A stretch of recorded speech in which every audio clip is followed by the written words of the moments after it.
understand by this term thermoregulation. So Ifra, can you please tell me what is, बहुत ही general terms में बता सकते हो जो भी तुम वर्ड्स को ब्रेक कर सकते हो, like if you can break thermo and regulation, तो इनका क्या मतलब होता है? What are these two terms? इफ्रा,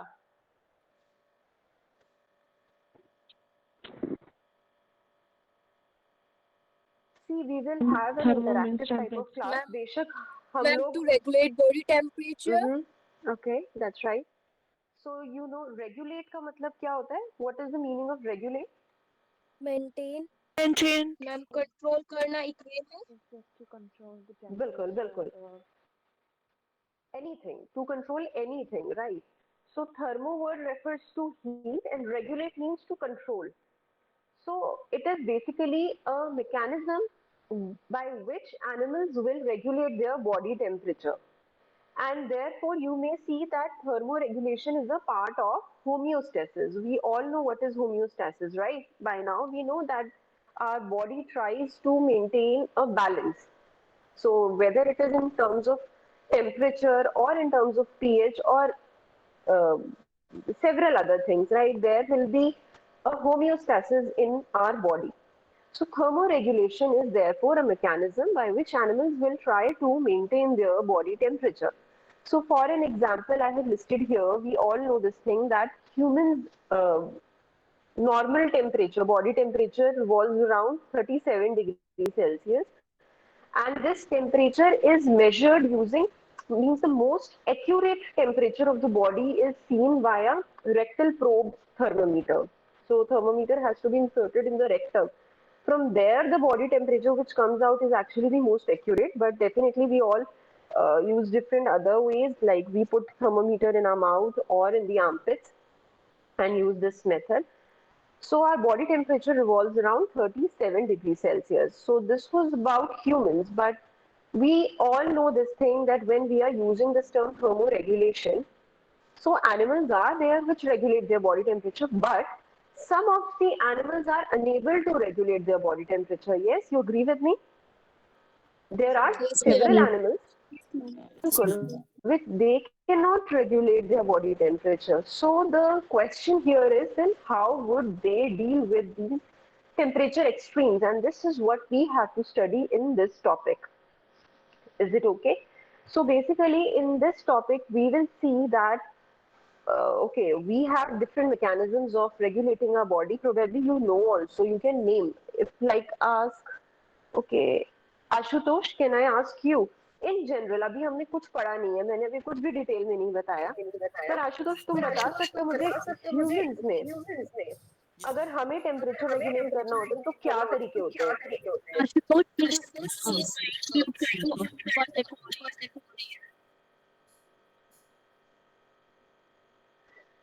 मैं रिपीट करूं क्या क्वेश्चन? Yes, sir, please. ठीक है, तब तक अभी म्यूट रखना माइक, क्योंकि आवाज मुझे लग रहा है आवाज वो हो रही है, वापस आ रही है बार बार. Okay, so I'm saying is that we have not studied the mechanisms in detail by now, but can you tell me some of the mechanisms that we humans use to regulate our body temperature? Ashutosh. Yes, ma'am, sweating. Definitely, sweating is one. Shivering. Shivering, yes, that's very right. So you know this thing कि we have different mechanisms humans जो use करते हैं, but probably there are several other mechanisms which you do not know, which a fish use, which amphibians or other mammals use, right? So under this topic you are going to learn some interesting and new things, wherein we will take up some of the animals and see what mechanisms they use. So here I have listed few organisms which live in extremes. Like there are certain fishes and invertebrates which can survive at very cold temperatures. Then there is this blue-green algae that lives at more than 70 degrees Celsius temperature. Then there are some extremophilic bacteria which can survive in extreme temperatures. So we know these examples, right? Otherwise, we know this thing also that most of the life is sustainable at an optimum temperature range. But there are some organisms which live in extremes. Okay. let's move ahead. So, before understanding the thermoregulatory mechanisms in these animals, we need to know the classification of animals on the basis of temperature, right? So, probably you would be knowing this thing that on the basis of stability of the body temperature, the animals are classified into poikilotherms and homeotherms. You have heard these terms, right? Yes, ma'am. Yes, पढ़ी ma'am. हुई हैं आपने ये terms? Yes, ठीक है, Yes, ma'am. तो इसी के चलते that is why I will want okay Harshita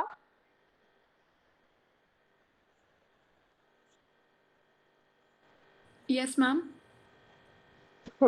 Harshita पॉइकिलोथर्म्स और होम्योथर्म्स क्या समझते हो इन टर्म्स से क्या पढ़ा है हमने अभी तक Ma'am, how efficiently they can regulate their temperature from surrounding. Okay so who are पॉइकिलोथर्म्स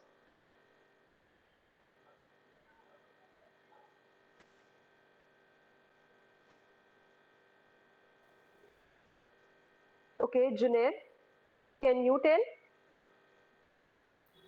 Yes, ma'am.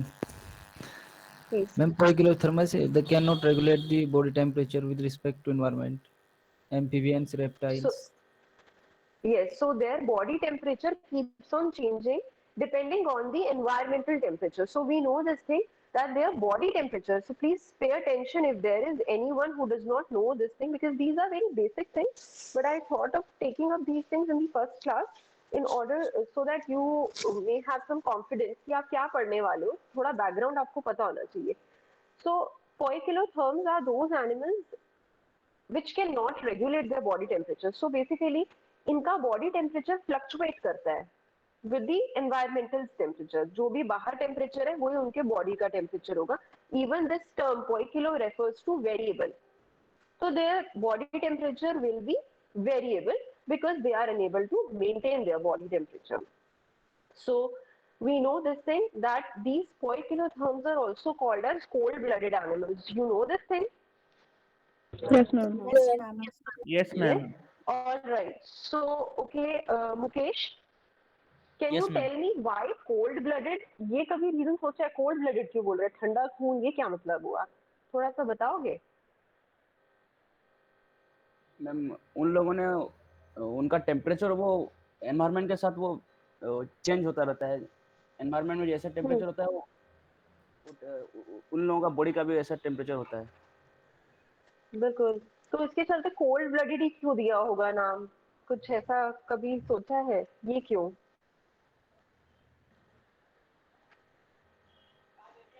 ठीक है तो Because मैं the इसमें एक body चीज तुम्हें temperature. बताना चाह अच्छा कोई बोलना चाह रहा है any girl I can Yes, here yes, ma'am. Ma'am, because their हाँ body बताओ temperature varies with external, I mean, like temperature of the environment. So, like if the temperature drops down to a very low, in a very low range, so their body temperature and their blood temperature also drops down to that particular range to maintain it. So that's why they're known as cold-blooded. अच्छा you are right in this sense but आपने ये भी देखा होगा Excuse me, कि ma'am. There are सम एक second एक ये वाली बात हो जाए फिर आप बताना आप एक बार ये भी बताओगे कि what was the good name आप जो अभी बोल रहे थे Ma'am, Garima Jain. Ma'am. गरिमा ओके गरिमा सो गरिमा एक बार ये भी सोचो कि हमने ऐसे भी तो देखा है ना कि एनिमल्स धूप में बैठे होते हैं यही कोल्ड ब्लडेड यही जो एम्फीबियंस हो गए या रेप्टाइल्स हो गए तो धूप में कड़ी धूप में सन में बैठे होते हैं तो इनका टेम्परेचर बढ़ भी तो जाता है बॉडी का तो फिर कोल्ड ब्लडेड टर्मिनोलॉजी मैं क्वेश्चन बदल देती हूँ क्या ये टर्मिनोलॉजी ठीक है Excuse me, ma'am. No, ma'am. Can I answer? Okay yes किसकी आवाज आ रही है कोई बोलना चाह रहा था कौन है Ma'am, अपना नाम भी बता देना ठीक है मैं वैसे देख तो रही ma'am, कौन it's very thing. अच्छा Ma'am, Garima okay okay please yes, आप ma'am, because they lack the mechanism to generate heat. That's why they depend on Yes, ma'am. outsource like basking in sun and all that. That's why they are called ठीक है तो yes you are correct कि इनके पास mechanism नहीं है जिससे ये heat maintain कर सके मतलब टेम्परेचर रेगुलेट कर सके but what I have read and I have understood is that even this terminology is controversial because इनका खून जो है, वो जो वर्ड ये यूज करते हैं cold blooded, that actually is not appropriate because their blood always does not remain cold. It is not always cool. It gets warmed up when they bath in sun or in whenever their body temperature increases. So this terminology is in a way not that appropriate also. But still we have read these terms in our NCERT, right? We have read these terms in school. Ma'am, So, but yes, ma'am, then can we use the terms ectotherms and endotherms? we will talk about them also in a while. The next slide is actually about ecto and endotherms. Okay, ma'am. So we'll talk about them. You are actually correct. So by now you know that poikilotherms, basically poikilotherm means variable. So their body temperature keeps on changing with the environmental temperature. I hope this thing is clear. Yes, ma'am. Yes, ma'am. Right? So here the examples are some of the fishes, amphibians, reptiles are poikilotherms. Their body temperature changes with the environmental temperature. And totally opposite to them lies homeotherms. What I have seen is that there are several terminologies given to homeotherms, homeotherms or homotherms. All are same. So this is one thing which you should know. And their body temperature will not fluctuate with that of the environment temperature. Like humans, हम ही ऐसे अभी यहाँ AC चले या heater चले, मेरा body का temperature will be 37. अभी ऐसे बहुत होता था. जैसे मैं तुम्हें एक बात बताती हूँ, अभी जब ये टेम्परेचर, अब तुम्हें पता ही है, तुम आओगे इधर ना जब डिपार्टमेंट में, तो ये टेम्परेचर चेक होगा प्रॉपरली. तो यू हैव सीन कि अब ये तो हर जगह ही हो रहा है, थर्मल टेम्परेचर चेकिंग हो रही है, ये वाला थर्मल चेकिंग हो रही है. तो what used to happen is, जब पिछले साल बहुत कोविड पीक पे था, तो हम जैसे लैब मशीन खराब हो गई, तो हमने किसी को बुलाया, वेंडर को बुलाया, तो वो आते थे और उनका बॉडी टेम्परेचर बढ़ा हुआ निकलता था. तो ऐसे बहस हो जाती थी कि मैम मेरा बॉडी में इतनी दूर से आओ, मेरा बॉडी टेम्परेचर बढ़ा हुआ है, ये गार्ड्स घुसने नहीं दे रहे. तो फिर मैंने खैर जैसे तैसे मैंने उनसे बात करी, मैं बाहर गई, उन्होंने बताया कि अब मतलब क्योंकि तुम साइंस स्टूडेंट हो, हम लोग स्टूडेंट्स हैं, हमें पता है कि बॉडी का टेम्परेचर हम जब धूप से आएंगे या कैसे भी कोई भी कंडीशन हो, हमारी बॉडी ट्राई करेगी कि एक रेंज में टेम्परेचर है. अगर ऑब्वियसली थोड़ा सा इंक्रीज हो सकता है क्योंकि वो एक्सटर्नली चेक कर रहे हैं, वो कोई थर्मोमीटर माउथ में डाल के नहीं देख रहे. Internally our body temperature will remain same, और एक्सटर्नली अगर बहुत ज्यादा आ रहा है दैट मीन्स कुछ इशू है, फीवर के चांसेस हो सकते हैं. तो मैंने उन्हें एक बार अंदर तो आने दिया था क्योंकि बहुत ज्यादा टेम्परेचर नहीं आ रहा था थर्मली. तो मैंने फिर उन्हें बोला था कि वैसे चेंज होता नहीं है हमारा temperature. So that is because we are called homeotherms. So we are able to maintain our body temperature at a narrow range, and for mammals the narrow range is actually 36.1 to 37.8. तो ये भी देख लो हमारा narrow range क्या है mammals के लिए. ये आप लोग एक काम कर सकते हो आज की क्लास के बाद कि बर्ड्स का नैरो रेंज टेम्परेचर क्या है, बर्ड्स का टेम्परेचर क्या मेंटेन होता है. तो ये टेम्परेचर आप नोट डाउन कर सकते हो. ये मैमल्स के लिए 36.1 से 37.8. तो कहाँ लाई करते हैं बर्ड्स, तो ये एक बार हम चेक कर सकते हैं. आप लोग नेक्स्ट क्लास में एक बार मैं आपसे पूछूं ये चीज. So the terminology as opposite to cold blooded is warm blooded. But again we say that these, मतलब मुझे भी पर्सनली ये बहुत अप्रोप्रिएट नहीं लगते. जब पढ़ रहे होते थे या पढ़ा भी रहे होते हैं तो ये टर्मिनोलॉजीज को जस्टिफाई करना थोड़ा मतलब बड़ी कोशिश लगती है. तो यहाँ पर बर्ड्स और मैमल्स आपके होमियोथर्म्स में आ जाते हैं. तो ये पिक्चर क्लियर हो गई आप सबको? Yes, ma'am. तो यहीं पे मैं एक पॉइंट और ऐड करूंगी कि there are some fishes which can maintain their body temperature. For example यहाँ पर एक मकायरा मित्सुकुरी फिश यहाँ पर बताई गई है. It is a deep fish, means it lives at very deep at a very depth in oceans and seas. तो ये पेपर भी है 1950 का. मैं ये वाला पेपर उनसे शेयर कर दूंगी. हालांकि उसमें काम की बात बस यही है कि इन लोगों ने मोरो एंड मोरो जो थे, इन्होंने कुछ 5 स्पीशीज टेस्ट करी थी और उनका बॉडी टेम्परेचर देखा था under different environmental conditions. So they observed that these fishes can maintain their body temperature. तो कहने का मतलब ये है कि कुछ फिशेज है ऐसी जो, बेशक हमने फिशेज को इन जनरल बोल दिया poikilotherms, but there are some examples जो मेंटेन कर जाते हैं body temperature. And I would like to highlight कि आपके माइंड में क्वेश्चन आ रहा होगा, यार ये कैसे करते हैं, how can they maintain their body temperature? So we will address these examples. I will definitely try to pick ऐसे examples जो हमें आंसर करे. तो mechanism पे अभी हम आएंगे, मतलब not in today's class but in subsequent classes. So I'll pick up these fishes again. Okay, so this is one way by which animals are classified. So the basis is that whether their body temperature is stable or not. So stability is the key point here. But then, as one of the girls said, I'm really sorry if that was Garima, मुझे नाम लेना चाहिए था, बस नाम नहीं मुझे ध्यान कौन था. तो आपने बोला था कि क्या हमें एनिमल्स को इस तरीके से क्लासिफाई करना चाहिए. सो डेफिनेटली एनिमल्स का एक और तरीके से क्लासिफिकेशन हुआ है on the basis of the source of heat they produce, they obtain. So there are two groups of animals, endo and ectotherms. So now we know what is the meaning of endo and ecto, right? ये तो हमें पता है ना. Biology में you have seen this thing कि हम words को ब्रेक करके काफी मतलब निकाल लेते हैं. ठीक बात है कि नहीं? So नेहा यादव 1, फटाफट से बता दो. Yes, ma'am. एंडो एक्टो फटाफट से बता दो. सबको पता ही है, फिर भी एक बार बताओ. एंडो का मतलब क्या होता है?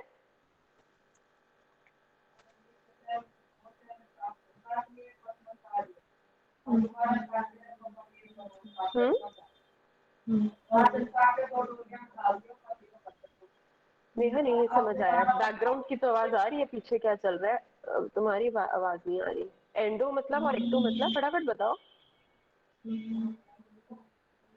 पता है या नहीं पता है? यस और नो कर दो.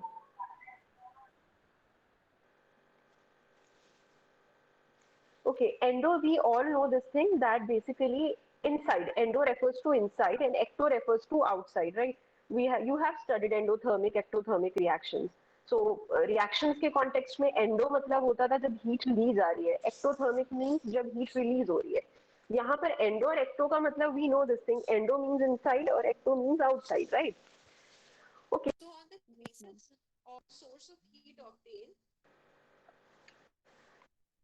there are two categories. So here is one graph which is showing ambient temperature and body's temperature, right? So we can see here that ambient temperature is basically the temperature of the surroundings, right? So we can see here that the temperature of the surrounding is varying from 0 to 40 degrees Celsius. And the body temperature is shown on the y-axis. So if we read this graph, we will see that ये जो bob fish है, इसका हम ये चीज notice कर रहे हैं कि टेम्परेचर बेशक external environmental temperature is increasing, but इसका बॉडी टेम्परेचर एक मेंटेन्ड है. क्या ये चीज आप भी रीड कर पा रहे हो?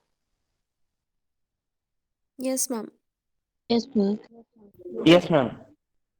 Yes, ma'am. आ रही है मेरी? Yes, ma'am. आ रही है. Am I audible? Yes, ma'am. Yes, ma'am. Yes, ma'am. मुझे नहीं आ रही क्या?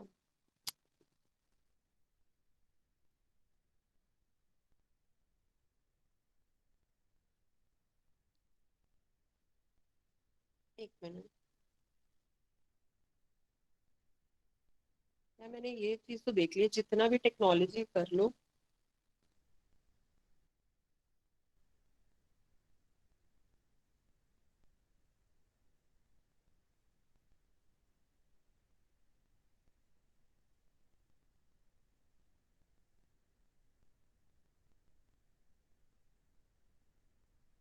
हेलो.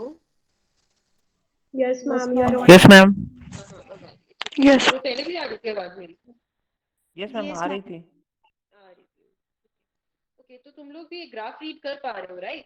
कि जिस तरीके से टेम्परेचर बॉब कैट का ये दिखाया गया कि even if the environmental temperature is increasing, the body temperature of this organism is maintained. Whereas we can see this snake's body temperature, we are observing that as the environmental temperature is increasing, the body temperature is also changing, right? So Yes, what ma'am. does that mean? So what does that mean? So that means that there are some animals which can produce heat even if the temperature is low. This bobcat was able to maintain its body temperature even if the temperature was 10 degrees Celsius outside. This organism was maintaining its temperature close to 37. So that means there is some mechanism inside its body by which it is generating the heat. So that is why this organism is categorized under endotherm. Endotherm meaning that they obtain the body heat by different mechanisms. So in general, metabolism is used to generate the heat. And by doing this, they can maintain their body temperature in a narrow range, right? So we see that there are mammals, birds, there are some insects, and then some fishes also, which can maintain their body heat using different mechanisms of metabolism. On the contrary, we have ectotherms, which derive most of their body heat from the environment. So बाहर अगर ठंड है तो इनका पे body temperature भी lower की तरफ ही होगा, because they cannot maintain their body temperature in a narrow range. So इसमें fishes, amphibians and reptiles are categorized here. I hope this part is clear. Ma'am, Yes. ma'am, if the ambient surrounding temperature is more than 40 degrees Celsius, like it's quite on a higher side, then the animal needs to develop some methods to reduce the body temperature, right? Because the external environment is not so favorable. Then also we can use the terms ectotherm and endotherm, because therm generally use the word for heat generation. That's very right. That's very right. That's very right. Actually, we will be using this term even then also, because term word refers to heat definitely, but even if it is released out or coming inside, the heat is heat. So this terminology is actually, I would like to share this thing that I have read at some place, that more appropriate than poikilo and homeotherms is this terminology, endo and ectotherm. But in the textbooks, what I have seen for your master's textbook, what I am seeing is that both type of terminology is accepted. Only cold-blooded and warm-blooded पे there is this controversy कि वो use करना चाहिए कि नहीं. But what I can see is कुछ books में use कर रहे हैं terminology, but there are textbooks जो बोल रहे हैं कि actually it's not appears to be appropriate. But even at what your question was, अगर 40 से ऊपर भी जाता है temperature, तो भी ये terminology use कर सकते हैं. So I'll say yes, कर सकते हैं, simply because the animal will definitely will have some other ways. अभी हम जैसे कि पढ़ेंगे higher temperature पे क्या क्या resort करेगा, but in a way it will try to release the heat. ठीक है, अपनी heat release करने की कोशिश करेगा. ठीक है ना? Okay, ma'am, got it. Okay, so on the basis of source of heat obtained, we observe that animals are of these endo and ectotherms, but there is one more category which I would like to share with you, and that is heterotherms. I hope ये आपने नहीं पढ़ा होगा heterotherms. ये पढ़ा है bachelors में, ये नहीं पढ़ते हैं ना? No, ma'am. No, ma'am. ये हमने नहीं पढ़ा हुआ है. So this is something new, that there are some animals which can switch between poikilothermic and homeothermic strategies. So basically ये देखो, ये हमने observe किया हुआ है, but हमें कभी ऐसे पढ़ाया नहीं गया था. तो ये मास्टर्स में आप देखोगे कि एक्टो और एंडोथर्म्स के अलावा there is one more category जहाँ पे हेट्रोथर्मी देखने को मिलती है हमें, and it is of two types, temporal and spatial or regional heterothermy. So temporal word, see, again if we see the words, we'll get to know the meaning. So temporal heterothermy means what? So temporal word refers to time, with respect to time basically. So if we see that within an animal, there is difference in the body's temperature from one time to another, then that is what is called as temporal heterothermy. Wherein examples आप कहाँ देखते हो, इसमें आपने देखा हुआ है hibernation जो करते हैं animals, तो इनका जनरली हाइबरनेशन के टाइम पे हम देखते हैं कि इनके बॉडी टेम्परेचर जो है, जब ये हाइबरनेट करते हैं तो ये अपना ना बॉडी का टेम्परेचर काफी लो कर लेते हैं, और उसी के साथ साथ ये अपनी मेटाबॉलिक एक्टिविटीज भी ना थोड़ा शट की तरफ कर लेते हैं. वी नो दिस थिंग कि हाइबरनेशन, एस्टिवेशन, इन सब में क्या होता है, थोड़ा मेटाबॉलिक एक्टिविटीज भी शट की तरफ चली जाती है, थोड़ा बंद होती है कुछ समय के लिए, पर ये कुछ टाइम के लिए होता है. After that time is past, फिर इनका बॉडी टेम्परेचर जो है फिर जैसा एनवायरनमेंट होगा भाई वैसे फिर इनका टेम्परेचर होगा। या फिर अगर ये एंडोथर्मिक होंगे तो फिर ये अपनी हीट जनरेट कर पाएंगे। ठीक है, जैसे अब ये पोलर बियर है, हमें पता है ये मैमल है। पहले मुझे बताओ, मैं हिंदी बोल रही हूँ तो तुम्हें प्रॉब्लम तो नहीं हो रही है किसी को? No, ma'am. No, ma'am. No, ma'am. No, ma'am. आप फ्रैंकली बोल सकते हो। ठीक है, ठीक है।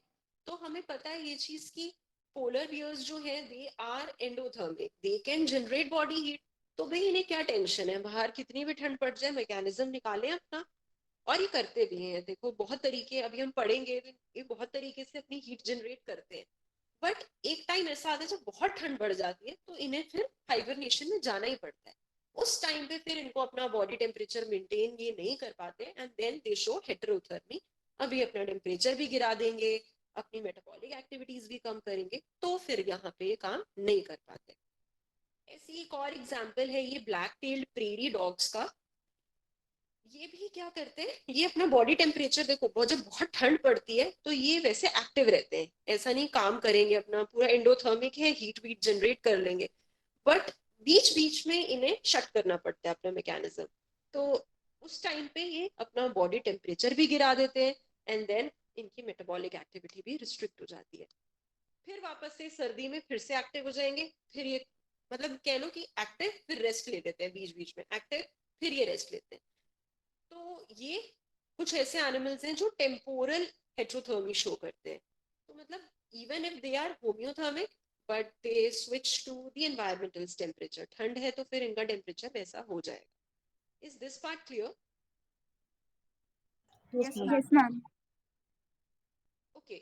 And the second heterothermy is spatial or regional heterothermy. So हम यहाँ पर regional मतलब क्या हो गया? There will be difference in the temperature from one part of the body to the other. जैसे कि हम scrotum में देखते हैं, जैसे mammals में scrotum is present outside the body. We all have read in our reproductive biology 12th तक तो हम सभी नहीं पढ़ी थी। उसके बाद शायद बैचलर्स में आप सबके पास स्पेशलाइजेशन नहीं था ना रिप्रोडक्टिव बायोलॉजी का? No, ma'am.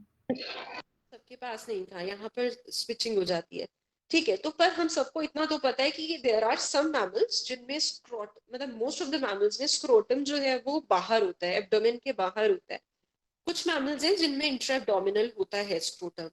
तो स्क्रोटम का बाहर होना हम सबको पता है, इसका रीजन क्या था एक बार ये मैं आपसे पूछ लेती हूँ, पता चले। ऐसा तो नहीं है, सो तो नहीं जा रहे हो ना टेंशन? No. No, ma'am. ठीक है, चलो अच्छी बात। तो टेंशन बताओगे स्क्रोटम बाहर क्यों होता है, क्या पढ़ा था हमने इसका रीजन?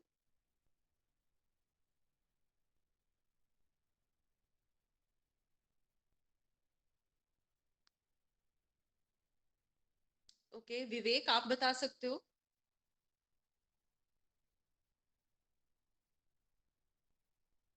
नहीं बता सकते। उज्जवल आप बता सकते हो?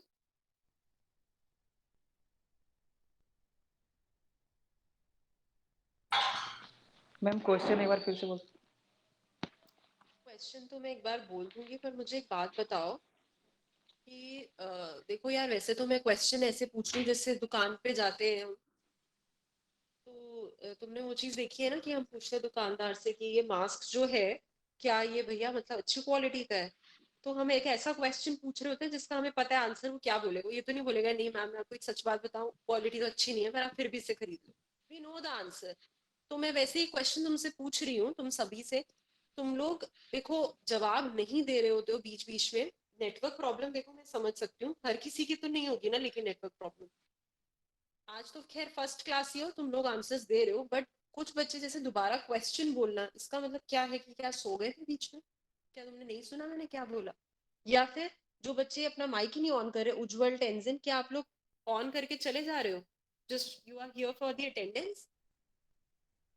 नो क्या मैम। ऐसा है तुम लोगों में? मतलब मैं क्वेश्चन पूछ रही हूँ जिसका आंसर मुझे पता है कि मुझे सच नहीं मिलना, पर मैं खैर ये बात एक जनरल बोलना चाहती हूँ कि एटलीस्ट आई कैन अंडरस्टैंड शायद सबको इंटरेस्ट नहीं होगा, सबका इंटरेस्ट प्रायोरिटी नहीं होगी मास्टर्स में जूलॉजी पढ़ना, but I would really say कि एटलीस्ट क्लासेस अटेंड करके उतना 1 घंटा सुन लो बस।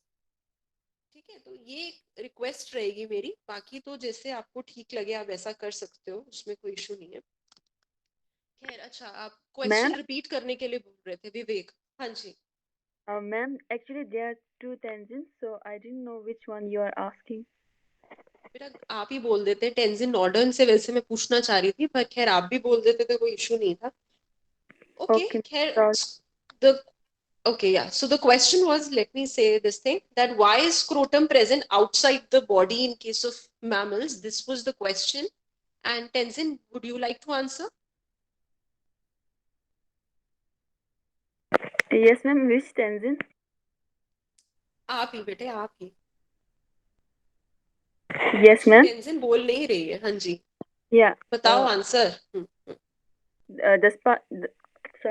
The meaning of spatial. Ma'am, shall I answer the question? Ma'am, can I answer? Ma'am, can I answer, बेटे ma'am? जो सबसे पहले, बेटे जिसने सबसे पहले बोला था वही बता दे. Ma'am, me, Harshita. Okay, please. Harshita, please. Yes, ma'am. So developing sperms, they need lower temperature than body. The process known as spermatogenesis. So that's why the scrotum is being laid outside the body. That's very right. So we know that scrotum is a muscular bag which carries testes, and testes is the male gonad wherein the sperm formation takes place. And we have studied this thing that sperm formation requires 1 to 3 degrees Celsius lesser temperature than that of the body, and that is why testes is placed outside the body, close to the abdomen, in the scrotum. So this basically gives us an example of regional heterothermy. There are some other animals also which you can see here, like this tuna fish. So basically इसकी जो muscles होती हैं वहां पर, मतलब body का temperature कुछ और होगा, बट मसल्स का temperature would be a bit higher, because ये क्या करते हैं ना, इनको स्विम करने के लिए they use their fins, right? तो फिंचर is a bit higher as compare to their rest of the body, and here they use muscular metabolism. तो सिर्फ उन मसल्स में मेटाबॉलिज्म के चलते हीट जनरेट होती है, and that helps them to swim. तो बहुत ठंड भी होगी तो इनका बॉडी का टेम्परेचर एक्टोथर्मिक है, तो बॉडी का टेम्परेचर ठंडा होगा, लेकिन इनके कुछ फिन्स एसोसिएटेड मसल्स हैं जो कि गर्म ही रहती हैं. तो ये एक एग्जांपल हमें देखने को मिलता है स्पेशियल हेट्रोथर्मी का. Then we see another, we have these foraging bumble bees. इनमें भी जो इनके जो थोरैक्स मतलब ये जो गले वाला पार्ट है, तो थोरैक्स की जो मसल्स होती है ना, वो भी they also remain warm. So what ever the temperature outside is, ये इंसेक्ट्स हैं, तो ये इनका आप देखने को ये मिलता है कि इनका बॉडी का टेम्परेचर वेरी कर रहा है एनवायरमेंट के साथ, बट इनका थोरैक्स का temperature is always high, it is always maintain. And for that they keep, आपने शायद कभी नोटिस भी किया होगा, ये जब फॉरेज भी करती हैं तो ये अपने विंग्स हिलाती रहती हैं. तो इनके लिए बहुत जरूरी है, विंग्स हिला रही हैं, मेटाबॉलिज्म के चलते हीट जनरेट हो रही है इनके विंग्स मसल्स में, जो थोरैक्स वाला पार्ट है, तो वहां पर हीट जनरेट हो रही है, उसके चलते इनकी विंग्स हिल पा रही है. मतलब दोनों चीजें एसोसिएटेड है इनकी. अगर टेम्परेचर थोरैक्स की मसल्स का ठंडा हो जाएगा, they will not be able to fly, ये अपनी मसल्स हिला नहीं पाएंगे, और ये अपने मसल्स के ही चलते टेम्परेचर मेंटेन कर रही है, and that temperature is different from rest of the body, therefore they are categorized into regional heterotherm. Is it justifiable? समझ आया क्यों इन्हें बोल रहे हैं? तो इनकी बॉडी का एक पार्ट का टेम्परेचर जो है वो गर्म है as compare to rest of the body. तो बाहर टेम्परेचर चाहे 15 डिग्री हो चाहे 30 डिग्री हो, इनकी मसल्स का टेम्परेचर 37 रहेगा. थोरैक्स वाली ma'am can you please repeat? Ma'am, can you please repeat for tuna fishes also, ma'am? Ma'am, I actually got a call, so I couldn't hear you. कोई बात नहीं. ट्यूना फिशेस का भी same concept था कि इनको भी मोशन के लिए, मूवमेंट के लिए बेसिकली इनके जो ये फिन्स यूज करते हैं, तो वहां पे एसोसिएटेड फिन्स एसोसिएटेड मसल्स जो होती हैं, they because of the muscular metabolism they generate heat on in these muscles. So the temperature of these muscles associated with fins is different as compared to rest of the body. ये था tuna fishes में. Ma'am So ma'am tuna fishes की ma'am जो पूरी body होती है वो पोइक्लोथर्मिक होती है, एंड मैम जो ये मसल से ये होम्योथर्म में ऐसा होता है? The बिल्कुल सही समझ रहे हो, तभी इन्हें हेटेरोथर्म्स बोल रहे हैं। तो ये इनकी देख रहे हो स्विचिंग हो रही है, पोइकिलोथर्मिक भी है, होम्योथर्मिक भी है। बिल्कुल। But मैम ma'am, कोई this can't be the जो case. बर्ड्स होते हैं मैम, जो कोई बर्ड्स होते हैं जैसे हमिंग बर्ड्स, वो भी जब नेक्टर लेते फ्लावर्स से तभी वो भी अपने विंग्स हिलाते रहते हैं, तो even they can be considered as heterotherms, I mean spatial heterotherms. एक बात देखो, कंसीडर तो कर सकते थे, पर एक बात बताओ, बर्ड्स वैसे अपना बॉडी टेम्परेचर मेंटेन करते ही है ना, बर्ड्स तो ये है हाँ ही मैम, एंडोथर्मिक, और वो विंग्स हिलाते रहने के चलते, क्या आपने ये पढ़ा है कि उनका टेम्परेचर कुछ ज्यादा ही हाई होता है? ऐसा कुछ पढ़ा है आपने? मतलब मैंने ये नहीं पढ़ा, मैं इसलिए आपसे पूछ नहीं रही हूँ ये मैम, चीज। नहीं नहीं, तो ऐसा तो पढ़ा। नहीं पड़ा है मैम, पर वो कॉन्स्टेंटली जब वो नेक्टर लेते हैं तभी वो कॉन्स्टेंटली अपना विंग्स हिलाते हैं, इसीलिए हाँ, मतलब ये बात वो तुम ठीक कह वहां रहे हो। के मसल्स का टेम्परेचर अलग ही होगा ना, मतलब बढ़ा हुआ होगा। अनघा आप बोल रहे हो, ये अनघा यस आप ही मैम। बोल रहे हो ना? देखो, कुछ रीजन इसमें होना चाहिए, पर मुझे टेम्परेचर वाला है कि नहीं है ये एक बार देखना पड़ेगा। तो अनघा, अगर आप इसको देख के हमें नेक्स्ट क्लास में बताओ, तो ये हम सभी के लिए एक नॉलेज वाली बात होगी कि हमिंग बर्ड्स में ऐसा क्या है, क्योंकि वो पूरा एंडोथर्मिक ही है, तो बॉडी का टेम्परेचर गर्म तो होगा नहीं, मतलब ठंडा तो होगा नहीं, एनवायरमेंट के साथ चेंज भी नहीं हो रहा होगा, तो वो क्यों अपनी विंग्स मूव करते रहते हैं, क्यों वो विंग्स हर वक्त जब भी वो खा रहे हैं तो ऐसा क्यों कर रहे हैं? तो ये एक बार आप हमें बताओगे अनघा, यस मैम, पढ़ ओके। के एक बारी? Ma'am, ठीक यस। ठीक। Ma'am, I एक have और one कुछ बोल question रहे थे। regarding tuna fish. एक मिनट, टूना फिश से पहले एक लड़की भी कुछ, कोई एक गर्ल थी, yes, कौन थी yes, बेटा? ma'am. नाम Ma'am, I बताओ। was asking, hmm, Anushka. हम्म, अच्छा, अनुष्का, ओके, बताओ। I was asking, like, whenever you were explaining about tuna fishes that were swimming, their, fins generate energy, and then heat is generated more. So that has to be the case with everyone, every other fish, right? Because every other fish is, नहीं है, ऐसा matlab, नहीं है, हर fish के साथ नहीं है, मतलब हर फिश को मूव करने के लिए एनर्जी, हीट जनरेट नहीं करनी पड़ती है, तो वो टूना फिशेस में है, ऐसा नहीं हुआ, हर फिशेस के साथ ऐसा नहीं होता है। तो जैसे और फिशेस हम अभी पढ़ेंगे ना, तो there are other mechanisms also, तो एक हीट जनरेशन वाला हमें टूना फिशेस में देखने को मिलता है। देयर आर सम फिशेस जो सुपर, अभी मैं बताऊंगी इसके बारे में, अभी कंफ्यूज मत होना, सुपर कूलिंग कुछ और फिनोमेना है।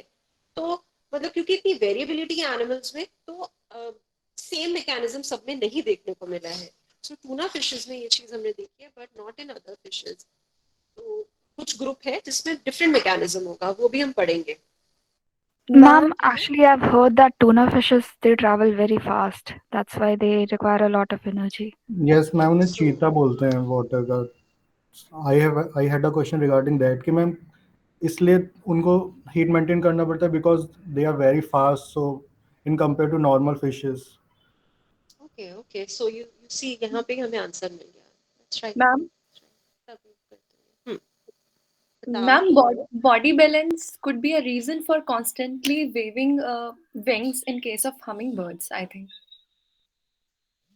सी हमिंग बर्ड्स का अच्छा बता रहे हो कि बॉडी बैलेंस करने के लिए Could ये be. बड़ा है आपने, या एक कुड बी ठीक है, Yeah. तो ये बात हो भी सकती है, it could be a possibility, we can not deny that, but then what happens in case of other birds? ऐसा वहां क्यों नहीं हो रहा है? हम सबके माइंड में क्वेश्चन आ रहा होगा फिर, ये हमिंग बर्ड छोटी है, ऐसा क्या हो रहा है? तो अनघा हमें खैर बताएगी इसके बारे में, तो थोड़ा टाइम दे देते हैं। मैम हम्म,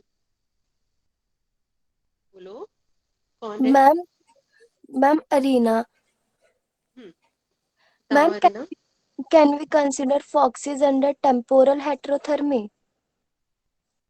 वाई सो? फॉक्स को क्यों डाल रहे हो टेम्पोरल हेटेरोथर्मी में?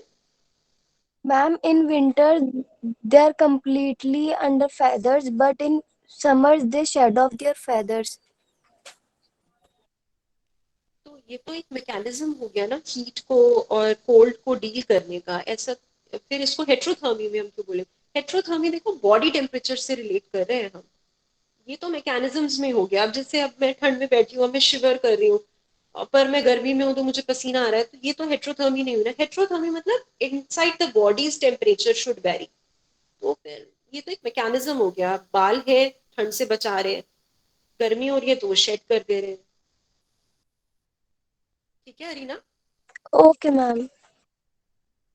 Is there any other question? चले आगे, इसकी भी बात बताऊं तुम्हें मैं, ये जैक रैबिट्स का।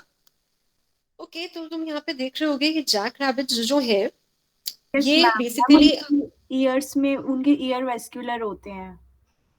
You are right. तुम इसमें कुछ बोलना चाहते हो? कौन है, कौन था? मैम सोना। मैम एक्चुअली ये हमें नीता मैम ने फर्स्ट क्लास में पढ़ाया था जैक रैबिट का, कि जो उनके ईयर पिन्ना होते हैं ना वो वेस्क्यूलर होते हैं, हम we can see the red vessels to cooling के लिए मैम, दैट्स व्हाई, तो वहाँ पे कूल रहता है। That's very right. So basically आप सबने ये बात जानते हो आप लोग की हीट ट्रांसफर के 3 मैकेनिज्म्स हम पढ़ते आए हैं, कंडक्शन, कन्वेक्शन और रेडिएशन। हीट ट्रांसफर करने का है ना, ये हमने पढ़ा था, आप लोग रिलेट कर पा रहे हो? कंडक्शन में 2 मेटल्स को साथ रहना होता है, they should be in contact. Convection में आपने देखा है कि वेपर्स के थ्रू, जैसे अगरबत्ती है तो उसकी जो वेपर्स आप उड़ते हुए देखते हो वो कन्वेक्शन के थ्रू हीट फैलाते हैं। और एक रेडिएशन होता है जिसमें रेडिएशन इज वन वे, जिसमें आपने रेडिएशन का एग्जांपल कैसे दे सकते हैं, जैसे इसमें भी कांटेक्ट में नहीं होना होता है बट ये भी अपनी रेज के थ्रू हीट रेडिएट करता है। तो ये जो जैक रैबिट्स होते हैं इनमें डेफिनेटली इनके पिन्ना जो है external ear are very big, they are means 25% of body surface area is taken up by these ears. So earlier the scientists were quite confused कि यार इनका काम क्या है, इतने बड़े बड़े कान क्यों है इनके। तो slowly what I have read, मैं तुम्हें बताती हूँ, इवन बुक में भी लिखा है, इट इज प्रिज्यूम्ड, मतलब ये माना गया है कि जब बहुत गर्मी होती है ना तो इनके ब्लड वेसल्स जो शायद यहाँ पे बहुत क्लियर नहीं पर ये एक लाइन दिख रही होगी तुम्हें ऐसे, तो ये यहाँ पर ना engorging हो जाती है, engorging of blood vessels takes place. Engorging means swelling of blood vessels takes place and swelling is because of the fluid retention, मतलब blood retains here. तो उसके चलते यहाँ ना कानों में बहुत बड़े बड़े ऐसे दिखता है कि स्वेलिंग हुई है ब्लड वेसल्स की। अब वहां पर इतनी गर्मी में ये रह रहा होता है, तो अब क्या होता है कि यहाँ पर जब ब्लड रुका हुआ है ना तो ये ऐसे स्वेलिंग हो गई है इसके ब्लड वेसल्स की, तो वहां से हीट रेडिएट करता है। तो ये बेसिकली रेडिएशन मेथड से हीट को लूज करता है। तो ये देखा जाता है कि इसके कानों का टेम्परेचर इज, तुम समझ सकते हो कि definitely would be different from its body's temperature and therefore इसको हेट्रोथर्म में डाला गया, रीजनल हेट्रोथर्म, क्योंकि इसके कानों का temperature is different as compare to its body's temperature. And in a way ये एक तरीके का आप समझ गए होगे, ये एक मैकेनिज्म है of losing heat and that too by non evaporative way, मतलब कि जैसे हमें स्वेटिंग होती है तो हम पानी लूज करते हैं, सही बात है ना, हम स्वेटिंग में वाटर लूज करना पड़ रहा है हमें, तो ये एक इवेपोरेटिव वे हो गया। अब जैसे डॉग्स जो है वो पैंट करते हैं, हाफते हैं, तो उस टाइम पे भी वो बेसिकली लूज करते हैं वाटर। पर अब देखो कोई ऐसा एनिमल जो डेजर्ट में रह रहा है, उसके पास वैसी कमी है पानी की, अब वो क्या करेगा, ऐसे तो नहीं पसीना तो नहीं निकाल देगा। तो इनके पास नॉन इवेपोरेटिव कुछ एनिमल्स देखने को मिलेंगे, they switch to non evaporative ways ताकि उन्हें पानी का भी लॉस ना हो। तो ये रेडिएशन के थ्रू हीट लूज करते हैं और इसी के साथ ही एक एग्जाम्पल बन जाते हैं रीजनल हेट्रोथर्म्स के। Is this example clear to you? Yes ma'am. Yes, ma'am. Yes ma'am. मतलब अगर मैं आपसे एग्जाम में ये चीजें पूछ लूंगी तो आप एक्सप्लेन कर दोगे? जैसे यहाँ तो बस एक ये फिश बना दी है या बम्बल भी बना दी है, but how it is doing and why it is doing, ये बता पाओगे? Yes, ma'am. Yes, ma'am. Ma'am prairie dogs का क्या एक्सप्लेनेशन होगा? प्रेरी डॉग्स का ठंड से रिलेशन है, ये ठंड में basically they maintain their body temperature, but in between they lowers their body temperature and they lower their metabolic rate, and that is why ये टाइम के साथ हम इनको कहाँ डाल रहे हैं एग्जाम्पल में, टेम्पोरल हेट्रोथर्मी। तो ये टाइम के साथ साथ एक टाइम पे अपना टेम्परेचर जो है एनवायरनमेंट जैसा कर देते हैं, जैसा एनवायरनमेंट है यार वैसे ही हो जाते हैं, मतलब पॉइकिलोथर्मिक बन जाते हैं कुछ टाइम के लिए, वापस से फिर ये हीट जनरेट करते हैं और होम्योथर्मिक बनते हैं। तो ये इस तरीके से स्विचिंग करते हैं। Is it clear? Yes ma'am, like Yes, ma'am. Yes ma'am. तो इसके साथ खैर हमने क्या आज पढ़ लिया है, अभी मैं एक और चीज, एक स्लाइड और है अभी, एक वो भी हम पढ़ेंगे। तो अभी तक हमने ये चीजें पढ़ी जो हम ऑलरेडी पढ़ते आए थे, एक्सेप्ट आज हमने हेट्रोथर्म्स पे कुछ नया सीखा। So we understood, we studied that thermo regulation क्या होता है, टेम्परेचर रेगुलेट करना है तो टेम्परेचर के कॉन्टेक्स्ट में हमें पहले एनिमल्स पता होने चाहिए। So we studied that animals are classified in two ways. One is on the basis of the stability of their body's temperature, and in that context, animals could be poikilothermic and homeothermic.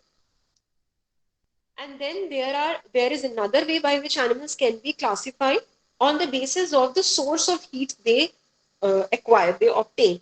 And on that basis, animals are endothermic and ectothermic.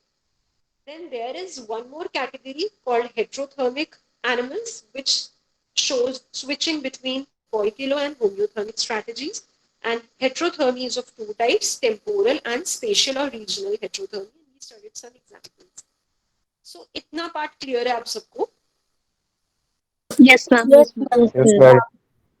Yes, ma'am. तो अब दीपिका आप बेटे अपना mic जो है वो unmute कर लो. Deepika Joshi. Yes, ma'am. Yes, ma'am. Deepika मैं आपसे ये पूछना चाहती हूँ कि टेम्परेचर रेगुलेट करना क्यों है. मतलब जैसे आप मेरी बात कर लो, हम ह्यूमंस की, हमें क्यों टेम्परेचर रेगुलेट करना है, क्या है ये? मैम मुझे एग्जैक्ट आंसर तो नहीं पता बट आई कैन ट्राई. अगर हम नहीं टेम्परेचर रेगुलेट करेंगे तो फिर मैम इंटरनल बैलेंस खराब हो सकता है, कुछ ऑर्गन्स डैमेज हो सकते हैं अगर एक टाइम के बाद ज़्यादा मतलब हीट जनरेट हुई तो. ठीक कह रहे हो, इसमें कोई बात नहीं है. देखो अभी पढ़ा नहीं है तुमने, तो मैं इसीलिए ऐसे आंसर्स ही उम्मीद कर रही हूँ, तो इतना परेशान होने की जरूरत नहीं है. ओके. रुपिन आप बता सकते हो, कुछ ऐड करना चाहोगे? मैम हमारा जो बॉडी टेम्परेचर है वो उसमें ही एंजाइम वगैरह काम कर सकते हैं. अगर वो ऊपर नीचे होगा तो एंजाइम काम नहीं करेंगे. Very right. सो आप सब जानते हो ये चीज कि हमें बॉडी टेम्परेचर इसीलिए रेगुलेट करना होता है. एनिमल्स इतने मेहनत कर ही क्यों रहे हैं? क्योंकि हमारे जो बॉडी में एंजाइमेटिक केमिकल रिएक्शंस होते हैं, they are temperature dependent, right? So enzymatic chemical reactions which are taking place inside our body are temperature dependent, and even the rate of these reactions is dependent on temperature. So this thing is clear to you that temperature regulates rate of chemical or metabolic reactions. Is this part clear? That is why animals are expending so much energy in maintaining the temperature of the body. Is this part clear? Yes, ma'am. Yes, ma'am. Okay. So the thing is that temperature कैसे regulate करता है rate को. अब ये question जो है ये कैसे एड्रेस होगा? तो इसके लिए एक टेम्परेचर क्वेश्चन दिया गया है, ये जो दिख रहा है आपको, टेम्परेचर क्वेश्चन Q10 करके. So there was this Dutch chemist named van Hoff. आप सबने सुना हुआ है नाम, आई एम प्रीटी श्योर. हम सबने केमिस्ट्री में पढ़ा था, ये पढ़ा था van Hoff. Yes, ma'am. Yes, ma'am. Yes, ma'am. Actually, yes, we all have read about him, and we know that if you do not know, then you should know this thing, that he was the first person in chemist to receive the Nobel Prize. Do you know this thing? तो van half जो थे वो Dutch chemist रहे हैं, और chemistry में इन्हें सबसे पहला नोबेल प्राइज इन्हीं को मिला था. And he proposed an equation. पूरा डेरिवेशन है इसका, पर हमें काम से मतलब रहेगा, हमें पूरा डेरिवेशन अभी नहीं देखना है. शायद हमने 12th में, आप याद करो तो हमने थोड़ा देखा था डेरिवेशन केमिस्ट्री में. So we studied about this temperature question. तो यहाँ पर हम वापस से रिकॉल करते हैं. So this van Hoff equation is actually Q10 is equals to K2 by K1 raised to the power 10 divided by T2 minus T1. Now what are these symbols? बस अभी इस पे फोकस करना, ठीक है, कंफ्यूज मत होना. So let me tell you this thing. You see, so you assume that a chemical reaction is taking place, or an enzymatic reaction is taking place at one temperature. So that is T1. So let us assume that it is taking place at 20 degrees Celsius, right? So we studied that at this 20 degrees Celsius, what is the rate of reaction? That is given by K1. मैं मतलब समझा रही हूँ आपको symbols के, with the entire imagination करते हुए कि मैं लैब में ये काम कर रही हूँ, मैं रेट ऑफ रिएक्शन स्टडी कर रही हूँ. अब आपके माइंड में क्वेश्चन जरूर आना चाहिए, रेट ऑफ रिएक्शन कैसे देखते होंगे? ये आप शायद मेटाबॉलिज्म वगैरह में जब आप पढ़ोगे ना बायोकेमिस्ट्री में तो देखोगे, पर इसका आंसर तुम्हारे दिमाग में होगा. इसलिए मैं तुम्हें बोलूँ, सोचो रेट ऑफ रिएक्शन तुम्हें लैब दे दी जाए, तुम्हें सब कुछ दे दिया जाए, तुम कैसे पता करोगे कि किस स्पीड से कितने टाइम में एक रिएक्शन हो रहा है? रेट का मतलब यही होता है ना कि कितने टाइम में एक रिएक्शन हुआ. मान लो एक टेम्परेचर हमारे पास था T1 20 डिग्री सेल्सियस. उसमें मैंने देखा कि अच्छा ओके 20 डिग्री सेल्सियस पे इस रेट से रिएक्शन हो गया, उसको मैंने सिंबल दे दिया K1, रेट मैंने निकाल लिया। फिर मैंने एक और टेम्परेचर उठाया T2, तो इट कुड बी, मानो मेरी मर्जी थी तो मैंने 25 डिग्री कर दिया, 20 का 25 कर दिया, या आपका मन होगा आप 30 कर दो, कितना भी आपने बढ़ा दिया टेम्परेचर T2। तो T2 is the second temperature. तो उस पे मैंने देखा फिर रेट ऑफ रिएक्शन क्या था, तो मैंने उसको सिंबल दे दिया K2। तो अब जो वैन हॉफ इक्वेशन, जो टेम्परेचर क्वेश्चन निकालना अगर होगा मुझे, तो मैं क्या करूंगी, I will divide K2 by K1 raised to the power 10 divided by T2 minus T1. Now, this is what is the Van Hoff equation. Is this thing clear? अभी तक इतना समझ आया? Yes, ma'am. Yes, ma'am. अब देखो हम सबके दिमाग में एक क्वेश्चन है, ये 10 का क्या सीन है, ये 10 ही क्यों है, 100 क्यों नहीं है? ये हम सबके दिमाग में होगा कि यार 10 क्यों है, कुछ तो रीजन है इसके पीछे भी।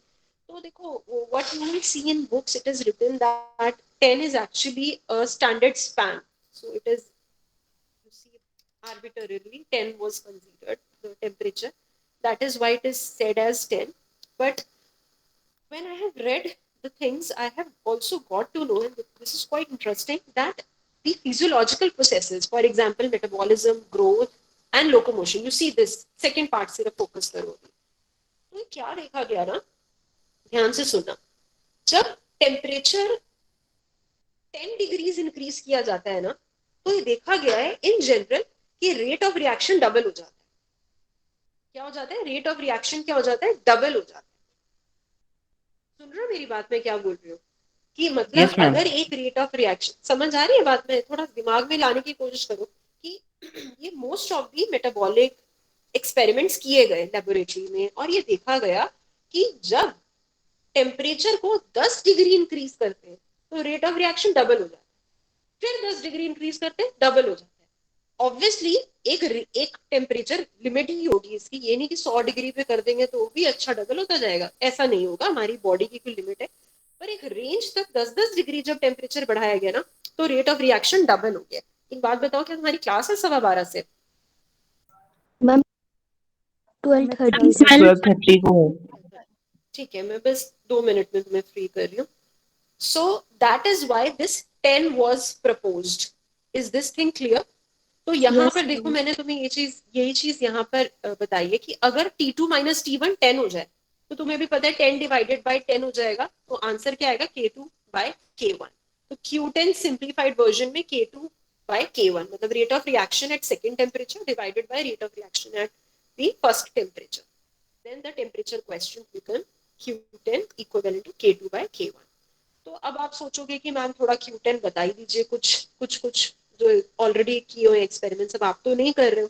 तो ये कुछ लिस्टेड है Q10 वैल्यूज, जैसे कि ये बताया गया कि फिजिकल प्रोसेसेस के लिए तो 1 ही Q10 वैल्यू आता है, बट जैसे कि मैंने फिजियोलॉजिकल प्रोसेसेस बताए, इसमें 2 से 3 के बीच में रेंज करता है, और ये मैंने डेलिबरेटली ये चीज बताई है। तो मैं यहाँ पे इसका मतलब क्या है, अगर कोई तुमसे पूछे Q10 2 है, तो तुम्हारे माइंड में एकदम क्लिक हो जाना चाहिए इसका मतलब क्या है।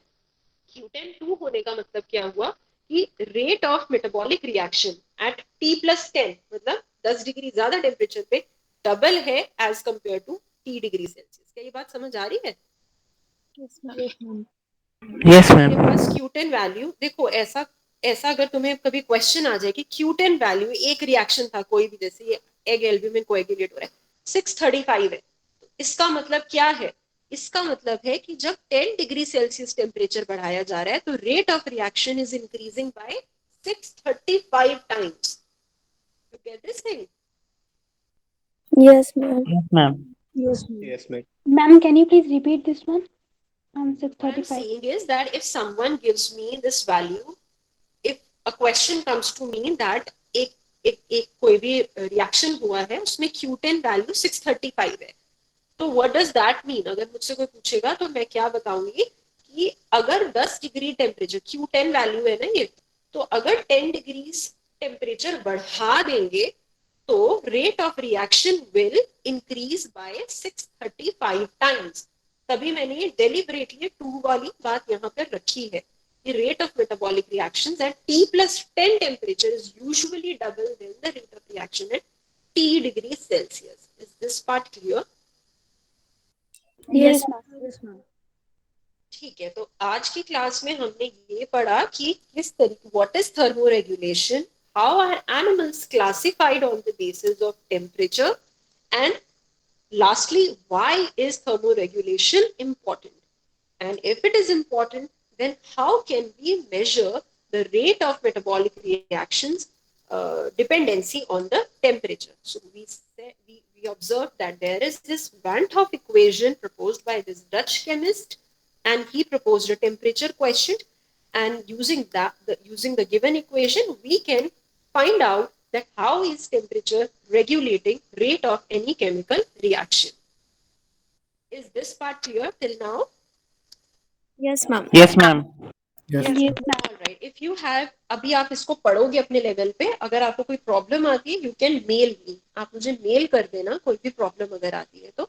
And next class में we will now focus on these metabolic reactions. पहले हम ये बेसिक थोड़ा पढ़ेंगे metabolic reactions. टेम्परेचर के कॉन्टेक्स्ट में मैं आपको बताऊंगी, and then we will finally switch to भाई जो एनिमल्स हैं क्या मैकेनिज्म्स यूज करते हैं एक्सट्रीम टेम्परेचर्स में डील करने के लिए, उनको हैंडल करने के लिए. Is it fine? So this is how we are going. Yes, ma'am. Okay, ma'am. All right. Then I will see you in the next class, which would be scheduled Thursday को होगी class 3 से 4. अभी तक तो यही